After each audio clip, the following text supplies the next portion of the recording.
Assalamualaikum warahmatullahi wabarakatuh. Perkenalkan, saya Widya Yuniar Muthaharoh dengan NPM 211140443PM. Dalam video kali ini, saya akan membahas mengenai intelijensi dan bakat. Adapun pembuatan video ini digunakan untuk memenuhi tugas mata kuliah Psikologi Pendidikan dengan dosen pengampu Ibu Rahmi Marcelia Agus. Selamat menyaksikan.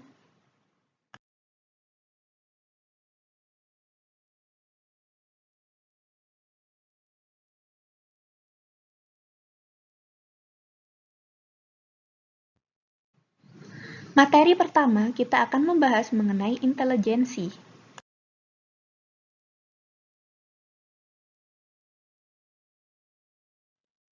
Yang pertama, kita membahas mengenai pengertian intelijensi. Intelijensi berasal dari bahasa Latin, yaitu intelligentsia, yang memiliki arti kekuatan akal manusia. Intelijensi merupakan kecerdasan yang dimiliki oleh seseorang atau yang dimiliki oleh manusia. Intelijensi adalah kemampuan untuk memperoleh berbagai informasi abstrak, menalar, serta bertindak secara efisien dan efektif.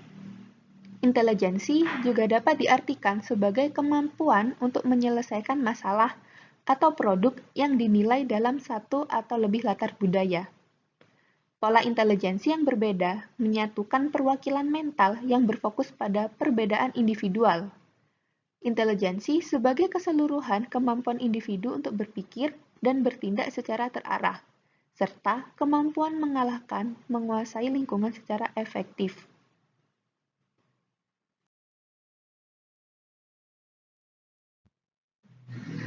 Adapun pengertian intelijensi menurut para ahli yaitu sebagai berikut.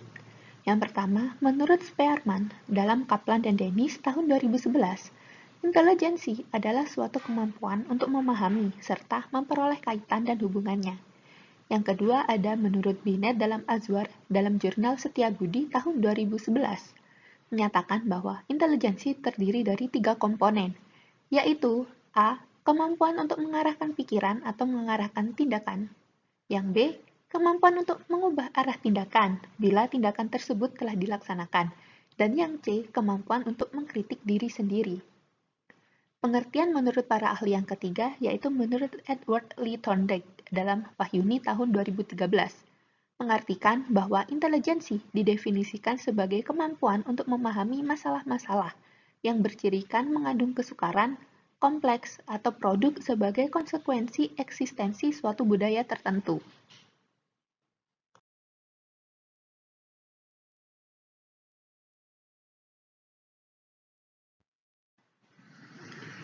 Materi kedua yaitu pengukuran intelijensi. Dalam psikologi, pengukuran intelijensi dilakukan dengan menggunakan alat-alat psikodiagnostik atau yang dikenal dengan istilah psikotes. Hasil pengukuran intelijensi dinyatakan dalam satuan ukuran tertentu yang dapat menyatakan tinggi rendahnya intelijensi yang diukur, yaitu IQ.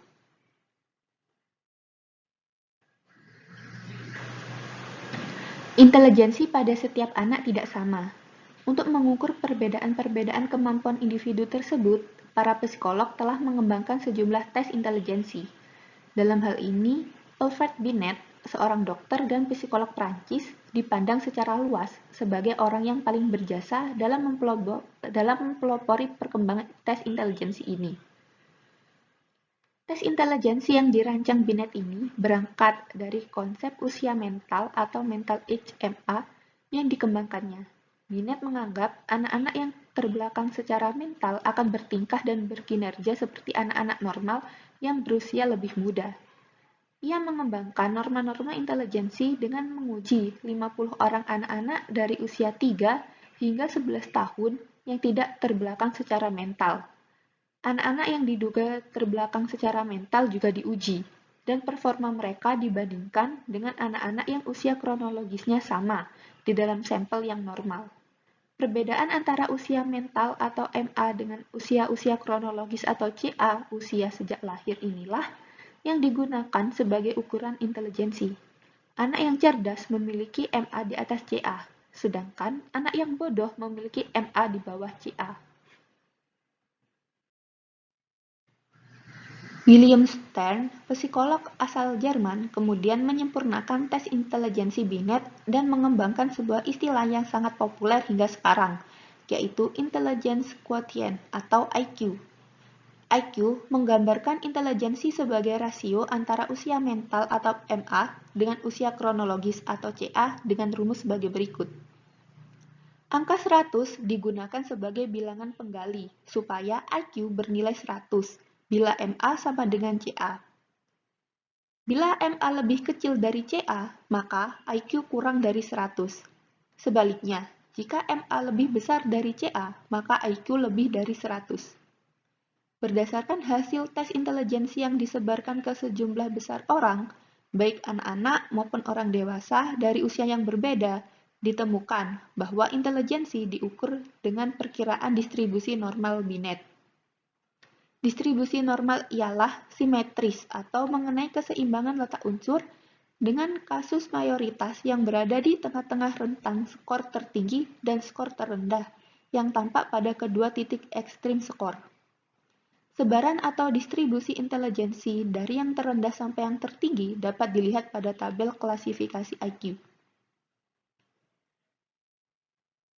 Tes intelijensi telah dipergunakan secara luas untuk menempatkan anak sekolah ke dalam kelas atau jurusan tertentu, untuk menerima mahasiswa di suatu perguruan tinggi, untuk menyeleksi calon pegawai negeri sipil, untuk memiliki individu yang akan ditempatkan pada jabatan tertentu, dan sebagainya.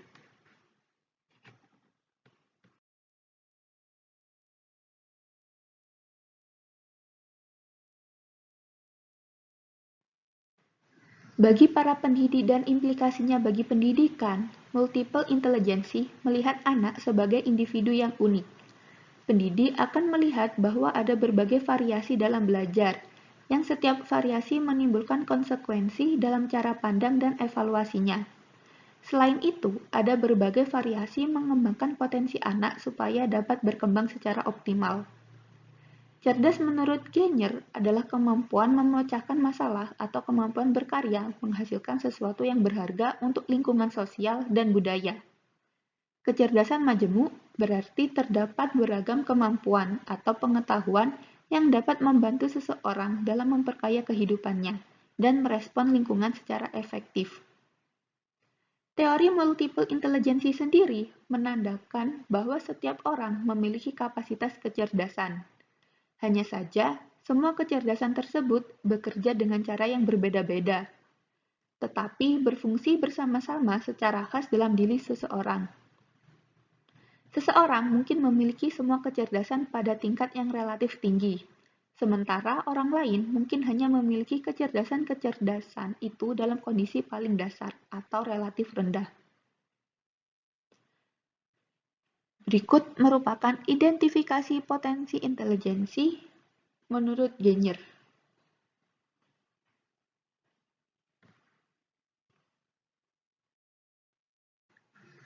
Identifikasi potensi intelijensi yang pertama yaitu intelijensi verbal linguistik, di mana kemampuan dalam menggunakan kata-kata secara terampil dan mengekspresikan konsep-konsep secara fasih.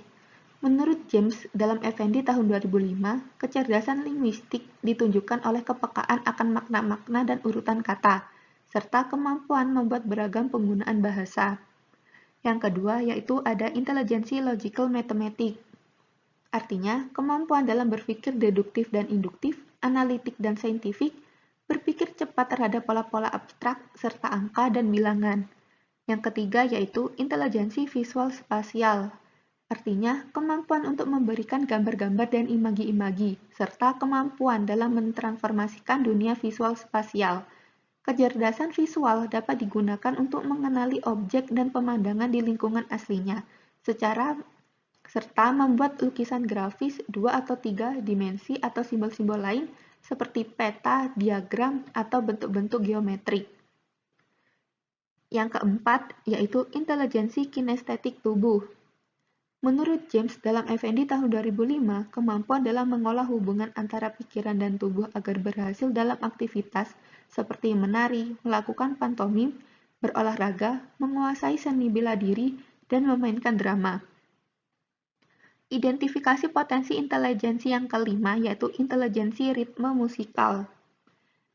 Artinya, kemampuan dalam pemahaman pola-pola suara, ritmis, dan ton dalam musik. Yang keenam yaitu intelijensi intrapersonal, di mana kemampuan dalam membedakan, mendeteksi, dan mensimbiolisasi perasaan-perasaan yang kompleks yang terdapat dalam dirinya.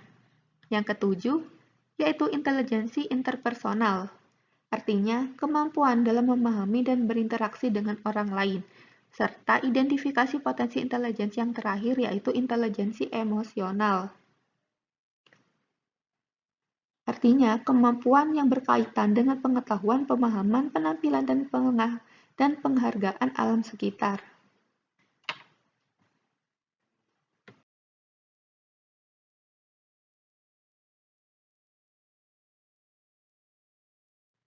Faktor-faktor yang mempengaruhi intelijensi ada 4, yaitu yang pertama herediter atau keturunan, yang kedua ada minat dan pembawaan yang khas, yang ketiga ada kematangan, dan yang keempat ada lingkungan. Pertama, herediter atau keturunan. Faktor herediter atau keturunan disebut juga dengan faktor bawaan, di mana faktor ini ditentukan oleh sifat yang dibawa sejak lahir. Batas kesanggupan atau kecakapan seseorang dalam memecahkan masalah antara lain ditentukan oleh faktor bawaan. Oleh karena itu, di dalam satu kelas dapat dijumpai anak yang bodoh, anak yang agak pintar, serta anak yang pintar sekali, meskipun mereka menerima pelajaran dan pelatihan yang sama. Faktor yang kedua ada faktor minat dan pembawaan yang khas, di mana minat mengarahkan perbuatan kepada suatu tujuan dan merupakan dorongan bagi perbuatan itu. Dalam diri manusia terdapat dorongan atau motif yang mendorong manusia untuk berinteraksi dengan dunia luar, sehingga apa yang diminati oleh siswa atau oleh manusia dapat memberikan dorongan untuk berbuat lebih giat dan lebih baik. Faktor yang ketiga yaitu faktor kematangan. Faktor kematangan di mana setiap organ dalam tubuh manusia mengalami pertumbuhan dan perkembangan. Setiap manusia, baik fisik maupun psikis, dapat dikatakan telah matang apabila ia telah tumbuh dan berkembang hingga mencapai kesanggupan menjalankan fungsinya masing-masing. Oleh karena itu, tidak diherankan bila anak-anak belum mampu mengerjakan atau memecahkan soal-soal matematika di kelas 4 sekolah dasar, karena soal-soal itu terlampau sukar bagi anak. Organ tubuhnya dan fungsi jiwanya masih belum matang untuk menyelesaikan soal tersebut, dan kematangan berhubungan erat dengan faktor umur. Faktor terakhir yaitu faktor lingkungan. Perkembangan anak sangat dipengaruhi oleh gizi yang dikonsumsi. Oleh karena itu, ada hubungan antara pemberian makanan bergizi dengan intelijensi seseorang. Pemberian makanan bergizi ini merupakan salah satu pengaruh lingkungan yang amat penting. Selain guru, rangsangan-rangsangan yang bersifat kognitif emosional dari lingkungan juga memegang peranan yang amat penting, seperti pendidikan, latihan berbagai keterampilan, dan lain-lain.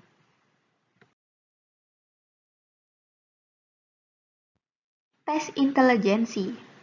Salah satu cara yang digunakan dalam mengetahui tingkat intelijensi seseorang adalah dengan melakukan tes, yaitu berupa tes yang menerjemahkan hasil-hasil dari tes intelijensi menjadi angka yang menjadi acuan atau sebagai suatu petunjuk mengenai tingkat tinggi atau rendahnya kecerdasan seorang siswa yang dibandingkan dengan nilai relatif yang tentu telah ditentukan sebelumnya.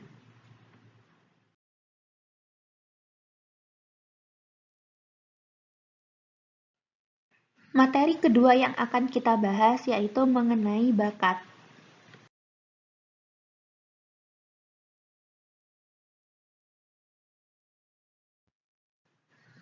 Bakat merupakan kemampuan yang memang sudah dimiliki oleh setiap orang yang digunakan untuk mempelajari sebuah hal dengan cepat. Bahkan, beberapa di antaranya dalam waktu yang singkat serta memiliki hasil yang sangat baik.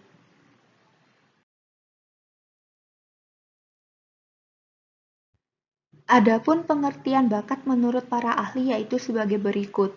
Menurut Woodworks dan Marquis dalam Huda, bakat adalah sebuah prestasi yang mana dapat diramalkan serta diukur dengan melalui sebuah tes khusus. Oleh karena itu, bakat bisa dikategorikan sebagai sebuah kemampuan atau ability.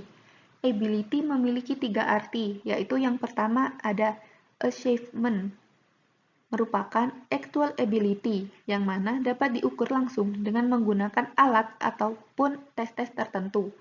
Yang kedua ada capacity, merupakan potential ability, yang mana hal tersebut dapat diukur dengan cara tidak langsung, yaitu melalui kecakapan individu, yang mana kecakapan ini dapat dikembangkan dengan perpaduan antara dasar dengan latihan yang intensif serta pengalaman. Dan yang ketiga yaitu aptitude, merupakan kualitas yang mana hanya dapat diukur dengan tes-tes yang memang ditujukan untuk tujuan tersebut. Pengertian menurut para ahli yang kedua, yaitu menurut William B. Michel. Bakat adalah kepastian yang ada pada diri seseorang yang mana melakukan tugas serta melakukannya dipengaruhi oleh latihan yang sudah dijalaninya. Dan pengertian bakat menurut para ahli yang terakhir yaitu menurut Suganda Pubakawadja, yang menyatakan bahwa bakat merupakan benih yang berasal dari suatu sifat yang baru akan tampak nyata jika seseorang tersebut mendapat sebuah kesempatan dan kemungkinan untuk dapat mengembangkannya.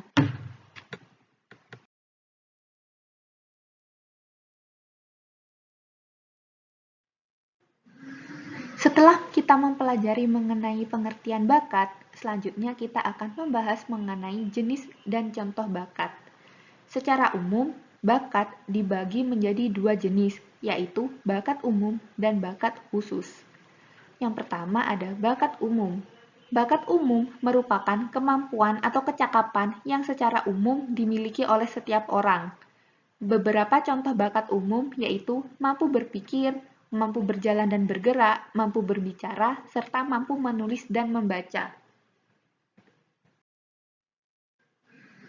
Jenis bakat selanjutnya yaitu ada bakat khusus. Bakat khusus merupakan kemampuan atau kecakapan yang secara khusus dimiliki oleh masing-masing orang, sehingga tidak semua orang memiliki bakat khusus yang sama. Bakat khusus ini dibagi menjadi 8, yaitu ada bakat verbal, bakat numerikal, bakat skolastik, bakat abstrak, bakat mekanik, bakat relasi ruang atau spasial, bakat kecepatan ketelitian klerial, serta bakat bahasa atau linguistik.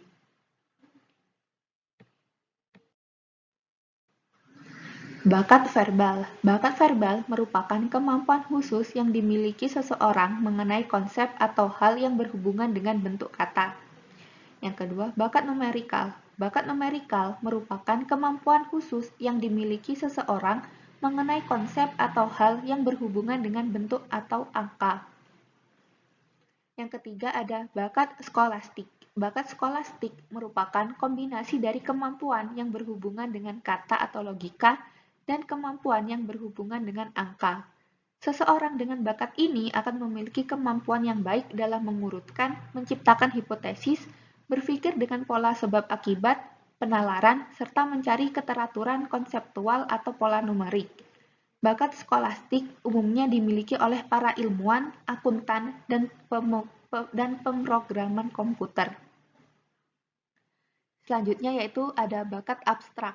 Bakat abstrak merupakan kemampuan khusus yang dimiliki seseorang mengenai pola, rancangan, ukuran, diagram, bentuk, serta posisinya.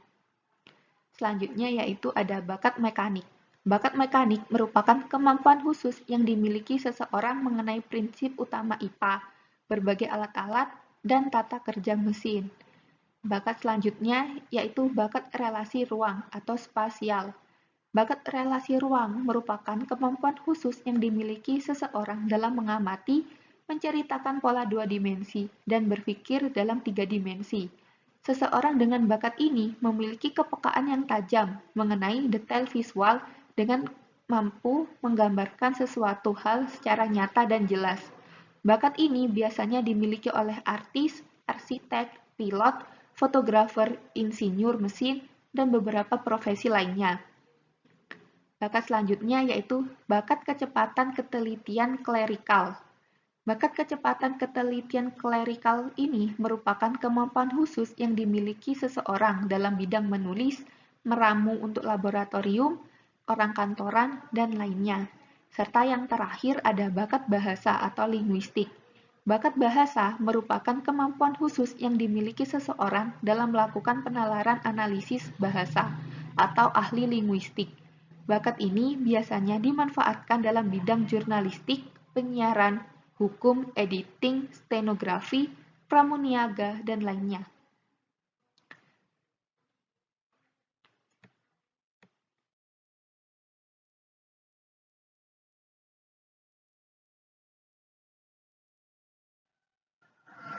Materi selanjutnya yaitu tes bakat. Tes bakat fokus pada mengukur kemampuan yang lebih spesifik, namun juga memberikan informasi kemampuan lainnya yang bersifat beragam atau multiple kemampuan. Tes bakat mengukur suatu sampel tingkah laku yang secara diagnosis dapat memprediksi perilaku lainnya di masa yang akan datang. Sehingga fungsi tes bakat dapat digunakan untuk meramalkan performa seseorang di kemudian hari. Hal ini didapatkan dari hasil pengamalan dan proses belajar individu yang diukur dalam tes.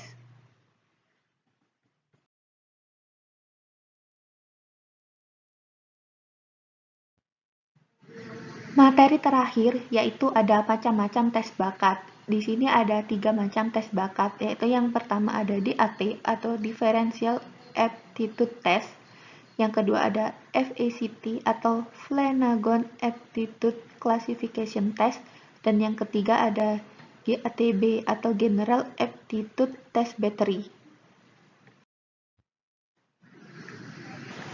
Macam tes bakat yang pertama yaitu ada DAT atau Differential Aptitude Test. DAT merupakan jenis tes bakat yang paling sering digunakan dalam seleksi kerja atau pendidikan. Tes ini pertama kali muncul pada tahun 1947 dan mengalami revisi 6 tahun setelahnya, yaitu di tahun 1963. Tujuan dari diberikannya tes DAT adalah perancangan bimbingan pendidikan dan pekerjaan, seleksi bidang pekerjaan tertentu, penempatan karyawan, promosi jabatan, dan lain sebagainya. DAT terdiri dari 8 subtes yang dapat berdiri sendiri seperti numerical ability, verbal reasoning, abstract reasoning, mechanical reasoning, relation, language usage 1, spelling language usage 2, serta clerical speed accuracy. Macam-macam tes bakat yang kedua ada FACT atau Flanagan Aptitude Classification Test. Sesuai dengan namanya, FACT dikembangkan oleh seorang direktur American Institute for Researching serta profesor psikologi dari Universitas Pittsburgh yang bernama J.C. Flanagan. Tes ini biasanya digunakan untuk perencanaan program latihan dan prediksi kerja pada konseling pekerjaan, seleksi penempatan posisi pegawai, prediksi keberhasilan kerja, dan lain sebagainya. Tes FACT terdiri dari 14 atau 16 subtes, di mana setiap subtes yang diberikan bergantung pada pekerjaan yang dipilih. Jadi bisa dilihat apakah seseorang memiliki potensi bakat atau tidak di bidang tersebut.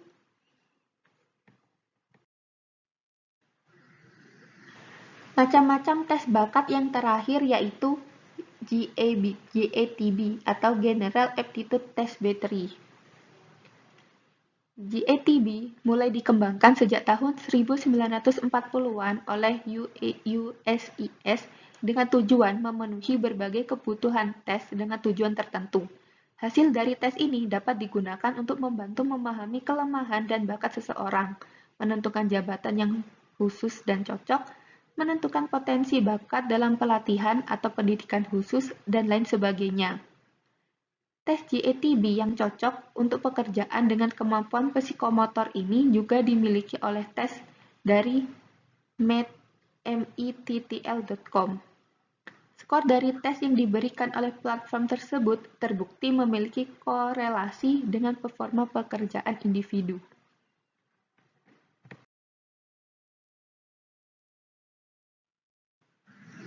Sekian video pembahasan mengenai intelijensi dan bakat dari saya. Mohon maaf apabila ada kesalahan penulisan maupun kesalahan dalam penuturan kata. Kurang lebihnya saya mohon maaf. Wassalamualaikum warahmatullahi wabarakatuh.